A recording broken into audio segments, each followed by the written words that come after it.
La teoría unificada de campos trata de reconciliar las cuatro fuerzas fundamentales de la naturaleza, lo cual es un absurdo, ya que en realidad es una sola.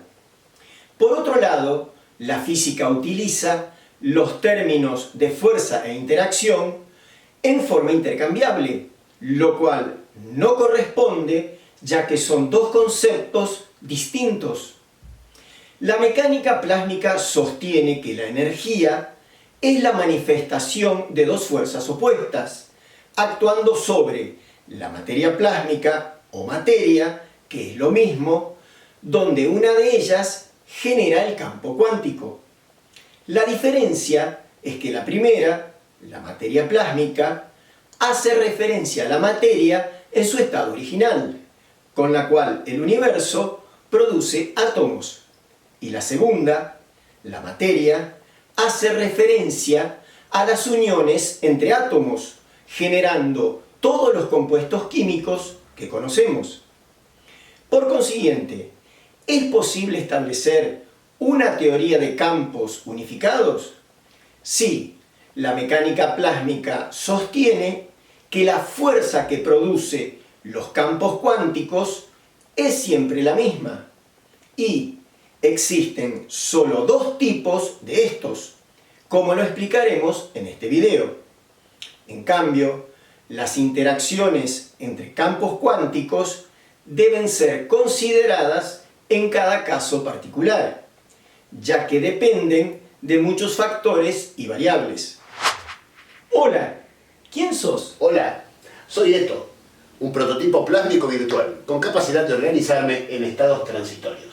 ¿Y qué haces en mi video? Con tu permiso, me gustaría ayudar participando y haciendo preguntas que plantea la gente. Ok. ¿Qué edad tienes? No tengo edad. Existo desde siempre.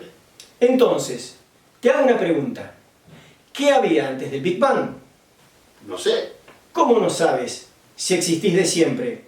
Sí, pero en esa época todavía no tenía conciencia. Vale.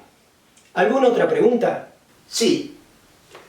¿Dónde está el apoyo matemático de tu teoría? En realidad, no lo tiene y lo tiene. ¿Y cómo se entiende eso? Considero que la matemática ya está.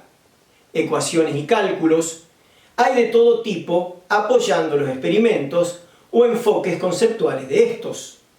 Sin embargo, para alcanzar una teoría del todo, falta una explicación teórica absoluta, lógica, sin baches ni contradicciones y con continuidad, y que se puede lograr ordenando de lejos todo lo que hoy la humanidad sabe y discute de muy cerca.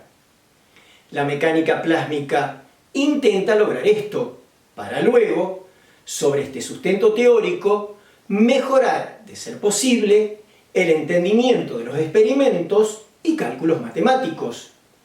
¿Comenzamos el video? Sí, dale.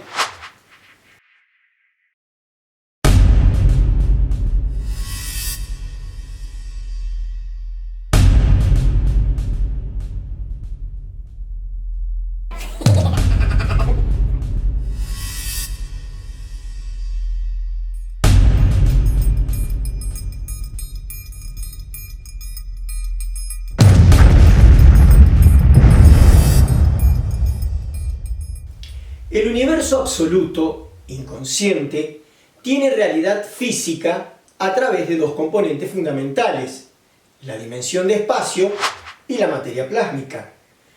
No se debe confundir el concepto de materia plásmica con el de estado plásmico de la materia. Por definición, los estados de la materia son formas de agregación en que se presenta la materia en condiciones ambientales específicas, afectando la atracción de los átomos, las moléculas o iones que la componen.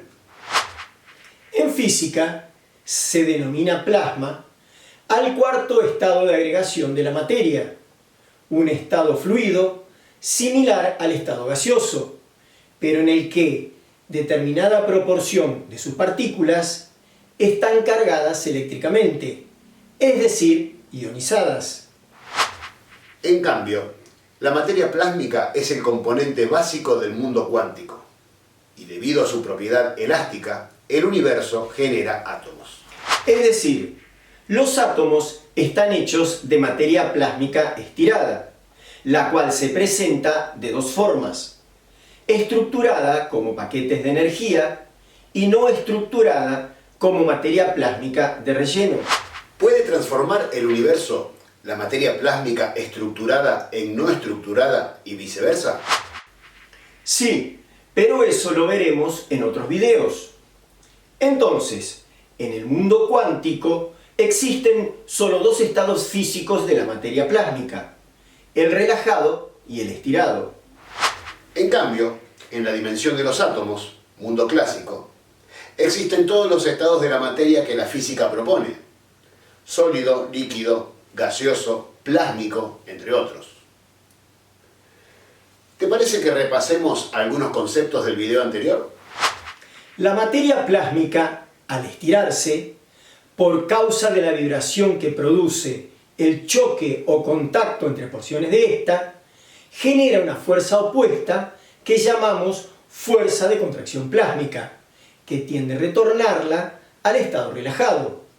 Así, la energía es el conjunto de manifestaciones que producen en la dimensión plásmica o atómica ambas fuerzas en simultáneo y que se pueden percibir a través de una dimensión relativa consciente.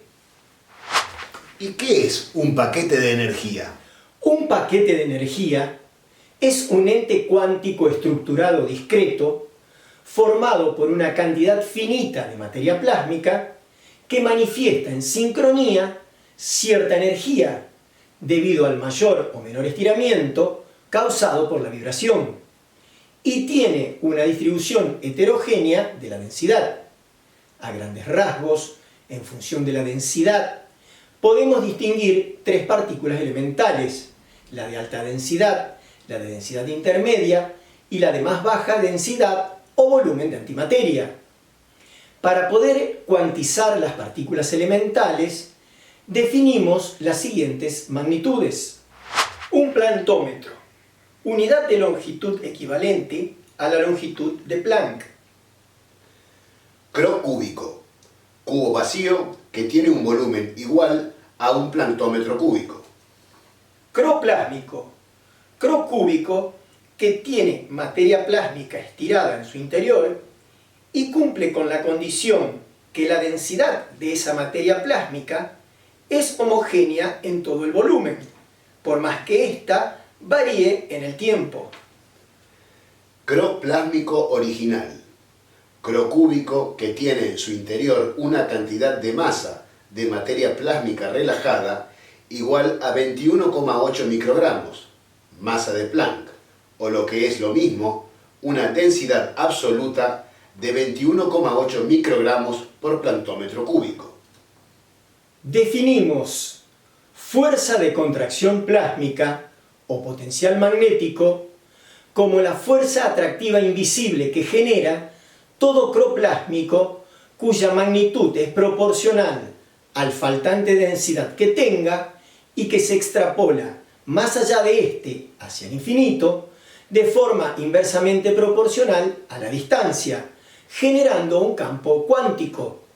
Sabemos que la fuerza decae del punto de aplicación hacia el infinito, pero de los experimentos debe salir la función exacta de cómo lo hace. Para calcular el faltante de densidad dentro de un cro plásmico, debemos restarle al valor de densidad absoluta el valor de densidad actual del cro plásmico. Asumimos ese faltante de densidad como un observable teórico que posteriormente debemos vincular con las magnitudes físicas existentes dentro de la física actual. Así, definimos las partículas elementales dentro de un paquete de energía como la sumatoria de cro plásmicos con igual densidad de materia plásmica que manifiesta en sincronía un potencial magnético que se extrapola más allá de estas, generando un campo cuántico. ¿Y qué efecto tiene el potencial magnético sobre la materia plásmica? Dicho potencial magnético, como fuerza atractiva, tiende a unir y comprimir la materia plásmica, en su permanente intento de retornarla al estado relajado. Definimos diferencia de potencial magnético a la diferencia de estos existente entre dos puntos de la dimensión de espacio. Por otro lado, el valor de potencial magnético en un punto de la dimensión de espacio es igual a la sumatoria de todos los potenciales magnéticos que inciden sobre dicho punto, respetando los sentidos atractivos de cada uno. Es decir, todo punto de la dimensión de espacio tendrá una fuerza de contracción plásmica neta con cierta dirección y sentido, pudiendo eventualmente ser igual a cero. Recordemos, ¿qué es la impronta atómica base?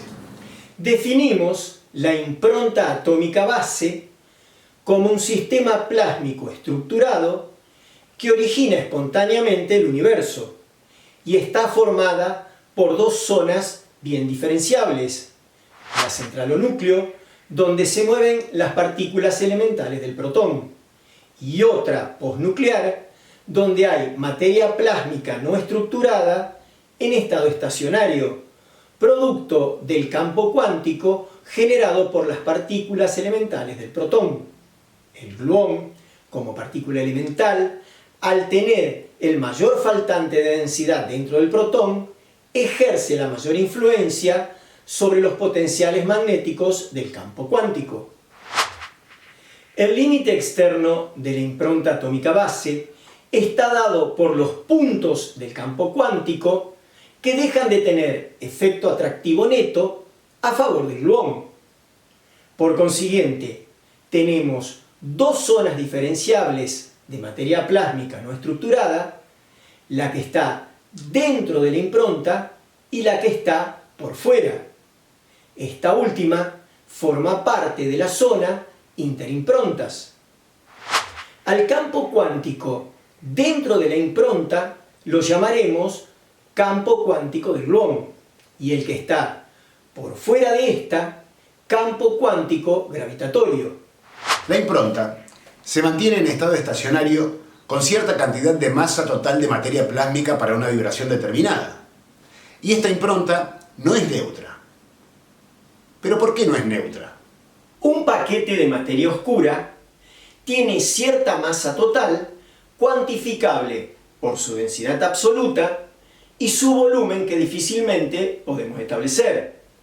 Cuando dicho paquete es estirado, aumenta el volumen generando una distribución heterogénea de la densidad. Esta preimpronta atómica se estructura a través del paquete de energía neutrón, manteniendo constante la masa del paquete que le dio origen.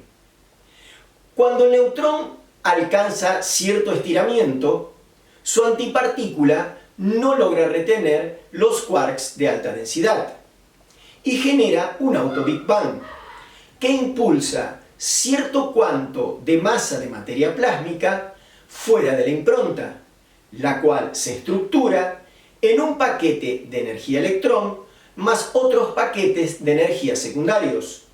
Así el neutrón se transforma en protón, redimensiona la zona periférica de compactación y origina la impronta atómica base. Esta causa determina que dicha impronta no sea neutra y tenga avidez por recuperar ese cuanto de masa perdida. Por consiguiente, la forma que tiene el universo de hacerlo es a través de la fuerza atractiva que genera el gluón. En un universo perfecto, el electrón sería atraído de forma fácil e instantánea por el gluón del protón, transformándolo de nuevo en neutrón. Sin embargo, cuando el electrón ingresa dentro de la impronta atómica base, la interacción entre los campos cuánticos opuestos del protón y el electrón impiden la unión directa entre ambos. Cuando el electrón logra estabilizarse dentro de la impronta, la masa total vuelve a ser neutra, pero su distribución ha cambiado, manifestándose ahora no como preimpronta, sino como átomo de hidrógeno. ¿Y qué es el electrón? El electrón es un paquete de energía y como tal es un ente cuántico estructurado discreto formado por una cantidad finita de materia plásmica que manifiesta en sincronía cierta energía debido al mayor o menor estiramiento causado por la vibración y tiene una distribución heterogénea de la densidad. Como todo paquete de energía, posee a grandes rasgos tres partículas elementales. ¿Y qué significa estructurado? Estructurado significa que su antipartícula, a través del potencial magnético, no deja escapar la partícula de alta densidad, manteniéndola siempre confinada en un volumen más o menos esférico. Por esta causa, jamás podemos encontrar al electrón en dos lugares a la vez. A ver, Eto, ¿qué significa magnetismo en el diccionario? ¿Dónde estás? Acá, buscando el diccionario. ¿Y si te ubicas en tu lugar? Ok, tiene dos acepciones. La primera, fuerza de atracción de un imán. La segunda, conjunto de fenómenos atractivos y repulsivos producidos por los imanes y las corrientes eléctricas. La mecánica plásmica amplía el significado de magnetismo diciendo fuerza atractiva que manifiestan los potenciales magnéticos de todo campo cuántico producido por un sistema de materia plásmica estirada. Es obvio que para cuántico utilizas el significado de cantidad de energía. Un paquete de energía, como sistema, está formado por partículas elementales que manifiestan en sincronía un potencial magnético proporcional a la vibración, que se extrapola más allá de estas hacia el infinito de forma inversamente proporcional a la distancia, generando un campo cuántico magnético. Es importante entender que el paquete de energía y el campo cuántico magnético tienen realidad física como unidad, y si el paquete se desplaza, lo hace junto a su campo. La antimateria del paquete de energía, con el mayor faltante de densidad, influye en mayor medida en los potenciales magnéticos del campo. Por consiguiente, podemos considerar la antipartícula como generadora por supremacía del fenómeno magnético, entendiéndose por fenómeno magnético las manifestaciones que produce la interacción entre dos o más campos cuánticos magnéticos. Siempre un campo cuántico magnético manifiesta una fuerza atractiva y bajo ninguna circunstancia la cambia a repulsiva. Por consiguiente, la repulsión surge como una manifestación de la interacción entre campos cuánticos magnéticos. Para entender este concepto, realicemos el siguiente experimento, en donde solo nos importan las fuerzas y sus efectos en un tipo arbitrario de interacción. Tenemos dos sistemas, el 1 y el 2, los cuales manifiestan un campo magnético que podemos evidenciar cuando, a cierta distancia, colocamos un sistema 3. Prueba 1. Cuando enfrentamos los sistemas 1 y 2 e intentamos unirlos a través de una fuerza, observamos que a medida que se acercan, la fuerza que debemos aplicar debe ser cada vez mayor. Si ahora, cuando están a cierta distancia, eliminamos la fuerza externa, ambos sistemas se repelen. La pregunta sería, ¿qué causa produce la repulsión si la fuerza atractiva que generan ambos campos magnéticos no cambia a repulsiva. Prueba 2. Coloquemos un sistema 4 filiforme del mismo material que el sistema 3 en cierta posición. Luego acercamos lentamente los sistemas 1 y 2 de tal forma que el sistema 4 quede en medio de ambos, intentando que no modifique su posición. Luego detenemos el acercamiento y hacemos dos maniobras. En la primera eliminamos el sistema 1 y observamos que el sistema 4 es atraído por el sistema 2. En la segunda eliminamos el sistema 2 y observamos que el sistema 4 es atraído por el sistema 1. ¿Cómo podemos interpretar esto? Es evidente que cuando el sistema 1 y 2 están presentes, el sistema 4 se encuentra en una zona de la interacción donde los potenciales magnéticos opuestos se anulan, no manifestándose atracción sobre este. La mecánica plásmica denomina a esa zona pared cuántica. Prueba 3. Si ahora aplicamos una fuerza sobre el sistema 1 de forma que quede fijo y acercamos con otra fuerza el sistema 2 a diferentes distancias, observamos que al eliminar la fuerza sobre el sistema 2 se produce una repulsión que aumenta el impulso a medida que lo soltamos más cerca del sistema 1. El efecto repulsivo lo llamaremos efecto resorte y es evidente que utiliza la pared cuántica para lograrlo. El mecanismo se produce cuando el potencial magnético adyacente superior en magnitud absoluta al potencial magnético que genera la pared cuántica se transforma en el punto de aplicación de una fuerza magnética de empuje. Cuanto mayor sea el potencial magnético adyacente, mayor será la fuerza magnética de empuje y por ende mayor será el impulso que genere el efecto resorte. Prueba 4. En este caso estamos observando que el sistema 1 y 2 adoptaron un estado estacionario a cierta distancia entre ambos. Esto se debe a un equilibrio entre fuerzas. Entre el sistema 1 y 2 existe una pared cuántica. Sobre el sistema 1 actúa la fuerza gravitatoria, la cual se ve compensada por la fuerza magnética de empuje que genera el sistema 1, cuya magnitud es proporcional al potencial magnético adyacente a la pared cuántica.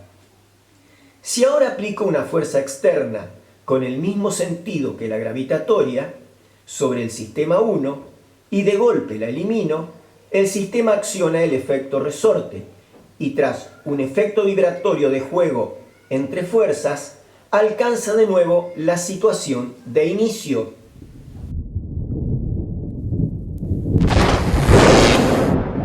¿Y cómo definís el fenómeno eléctrico?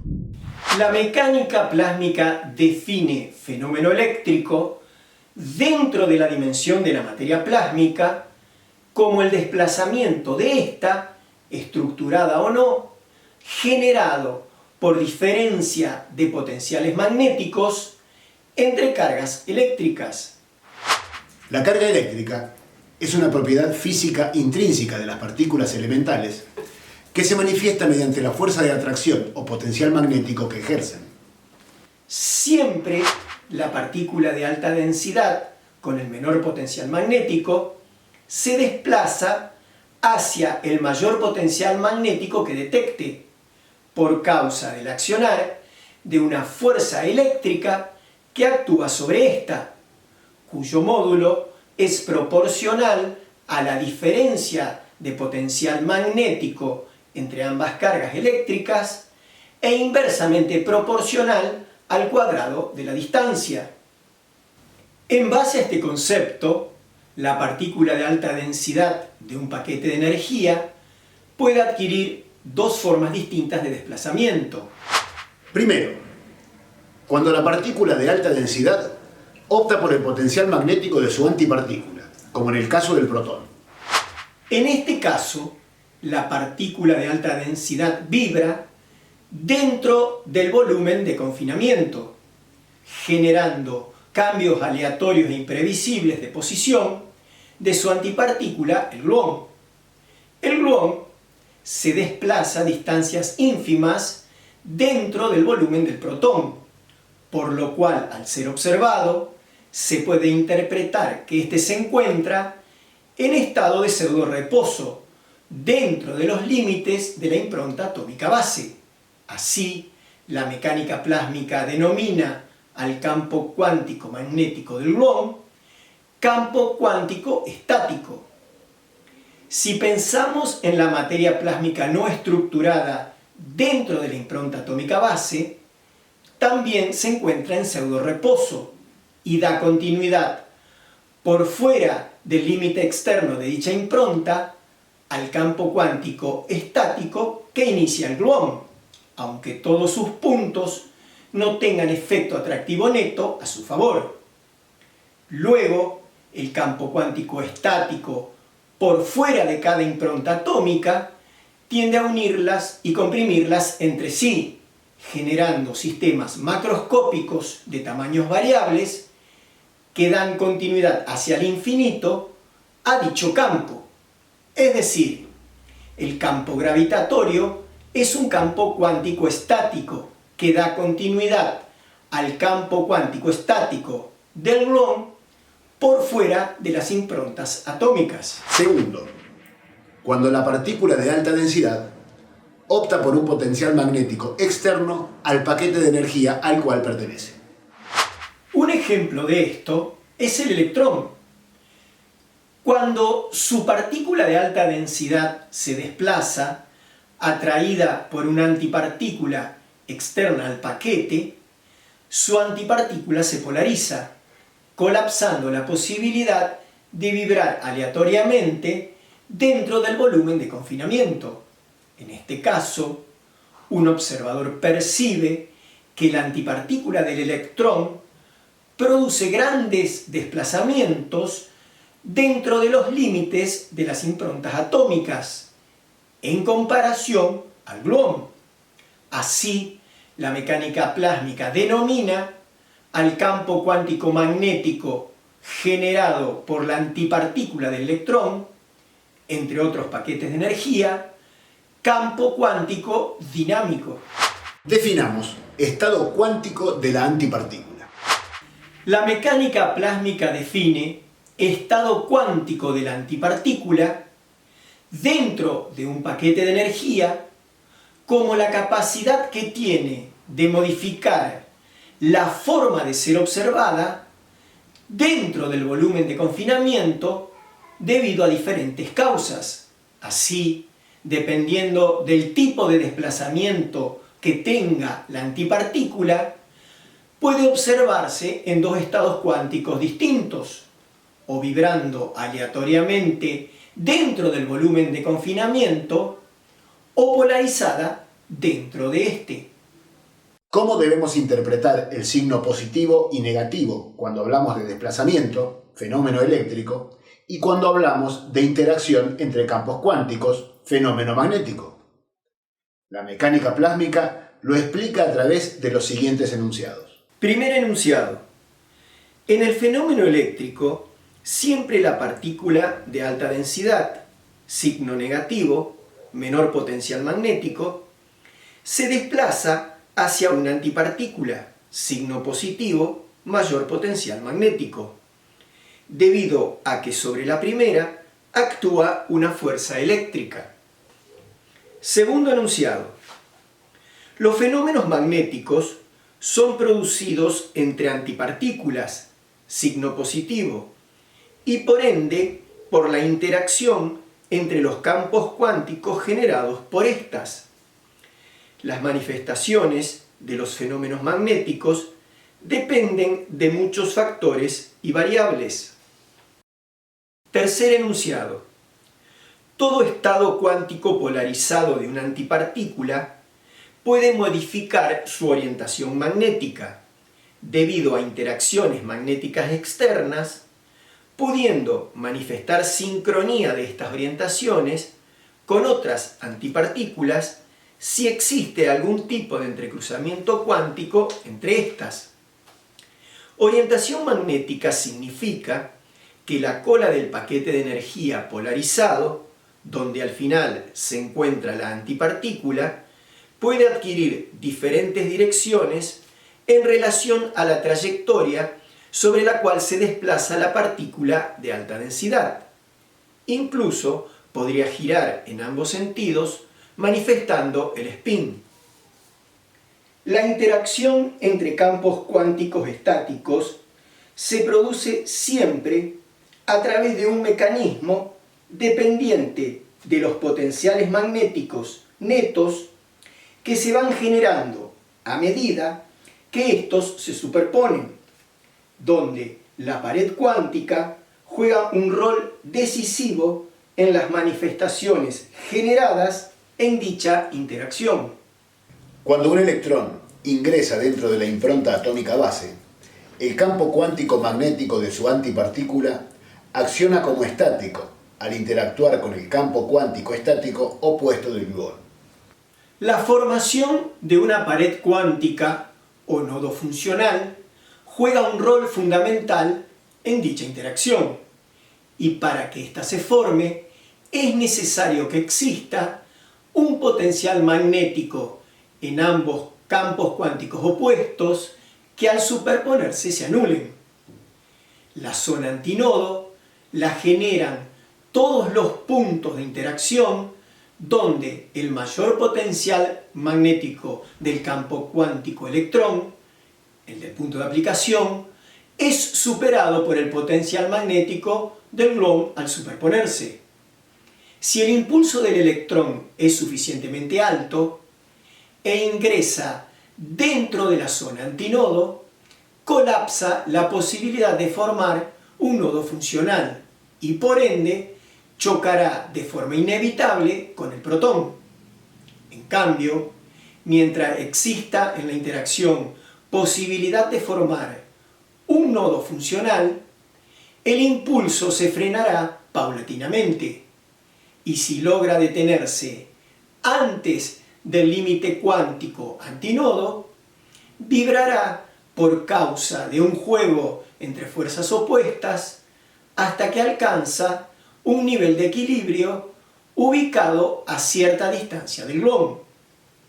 Ese nivel de equilibrio es posible debido a que la fuerza eléctrica generada por el gluón sobre la partícula de alta densidad de electrón es compensada por la fuerza de empuje magnético que genera el campo cuántico del electrón al usar el nodo funcional como punto de apoyo.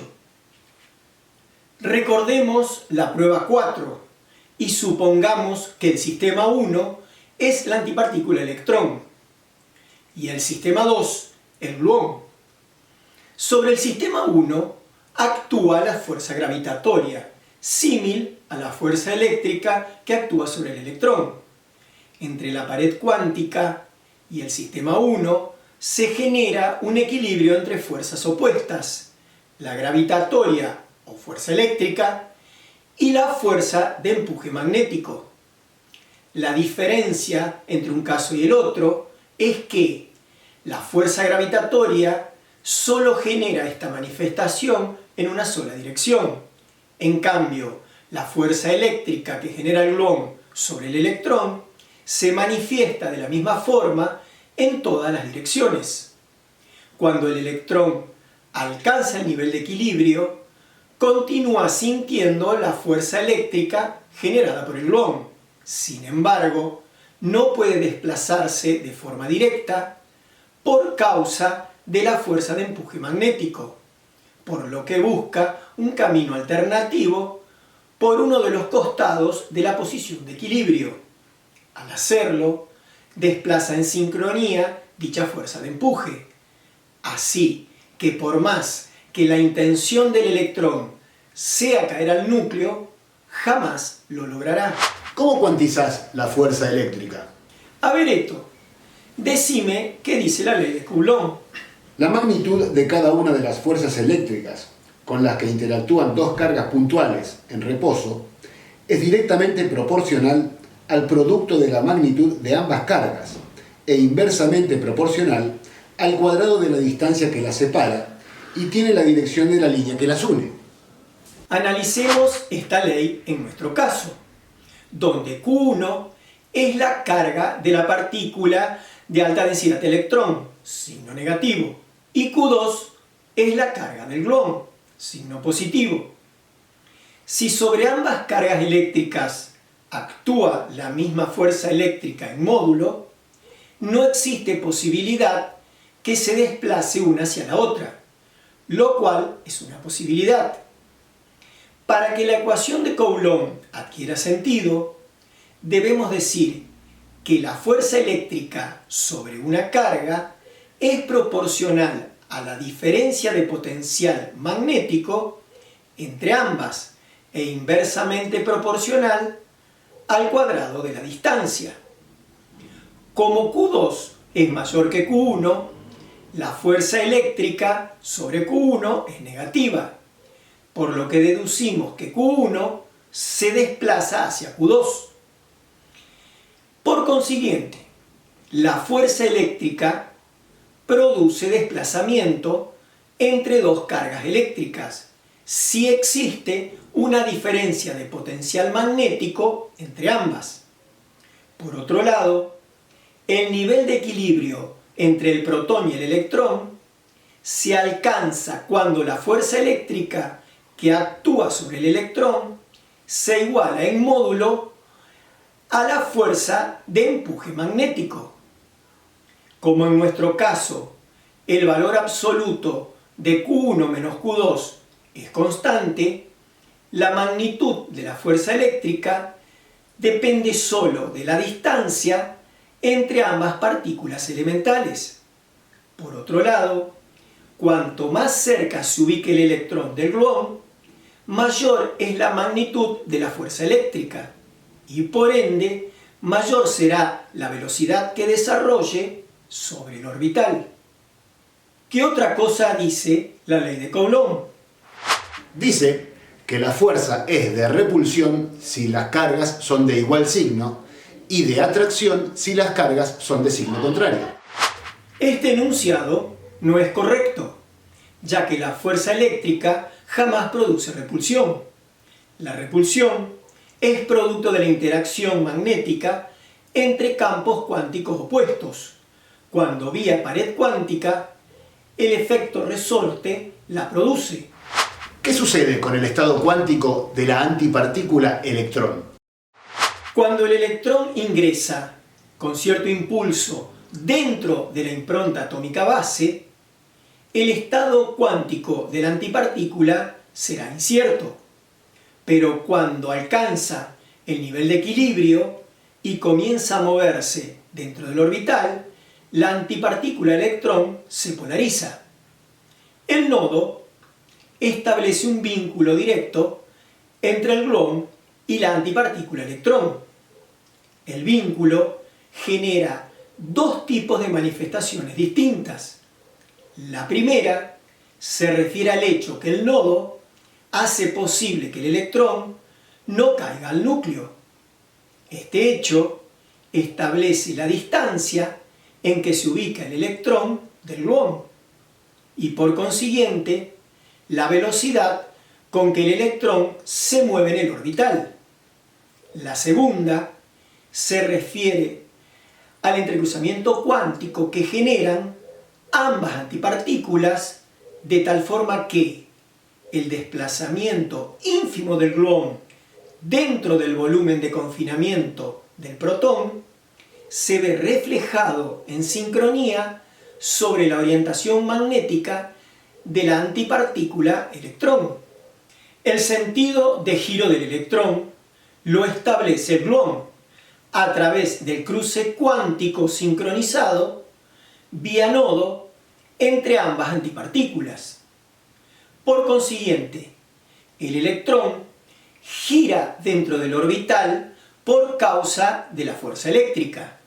No cae al núcleo por causa de la fuerza de empuje magnético y adquiere el sentido de giro y orientación magnética de su antipartícula por causa del cruce cuántico con el gluón vía nodo. ¿Y cómo encaja la nube electrónica descrita por la ciencia en este modelo? La falsa nube electrónica se debe al desplazamiento de la materia plásmica no estructurada de la impronta atómica base debido a la fuerza eléctrica que genera la antipartícula del electrón sobre esta, a medida que se desplaza velozmente por el orbital. El electrón jamás puede estar como partícula en dos lugares a la vez, ya que, como todo paquete de energía, es un ente cuántico estructurado. En cambio, sí puede producir la onda movilizando la materia plásmica no estructurada por el accionar del potencial magnético de su antipartícula. El resultado final de todo este conjunto de hechos separados es que el universo, al combinarlos espontáneamente, da como resultado un sistema plásmico estable, que conocemos como átomo de hidrógeno. Bueno, ahora la pregunta que todos quieren saber. ¿Tiene algún sustento experimental tu modelo plásmico del átomo? El modelo plantea un átomo de hidrógeno donde las fuerzas atractivas y repulsivas entre el protón y el electrón se estabilizan por una combinación de fenómenos eléctricos y magnéticos. El experimento alfa del CERN fabrica antimateria, obteniendo del protón y el electrón un antiprotón y antielectrón respectivamente. Luego, en una trampa, se combinan para formar antihidrógeno, el cual es muy difícil de mantener en el tiempo. El problema de las antipartículas aisladas es que, si abandonan el vacío y contactan con la materia plásmica, buscarán estructurarse, siendo altamente probable que se aniquilen instantáneamente, ya que no fueron concebidas en el infierno de una estrella. Este antihidrógeno es el esqueleto magnético del átomo de hidrógeno descrito en nuestro modelo, donde el antiprotón es el gluón y el antielectrón es la antipartícula electrón. Por consiguiente, el sustento experimental está basado en un análisis minucioso de hechos y conceptos existentes dentro de la física teórica actual, logrando así un modelo conceptual lógico, con continuidad, sin baches ni contradicciones. Ok, ¿y de qué se trata tu próximo video? En mi siguiente video analizaremos las interacciones entre protones y la fuerza que los mantiene confinados dentro del núcleo atómico, no permitiendo que escapen. Bueno, terminamos. ¿Qué vas a hacer ahora? Ahora me voy a descansar, me quiero relajar un poquito, una siestita. Dale. Estoy muy cansado. Perfecto. Nos vemos.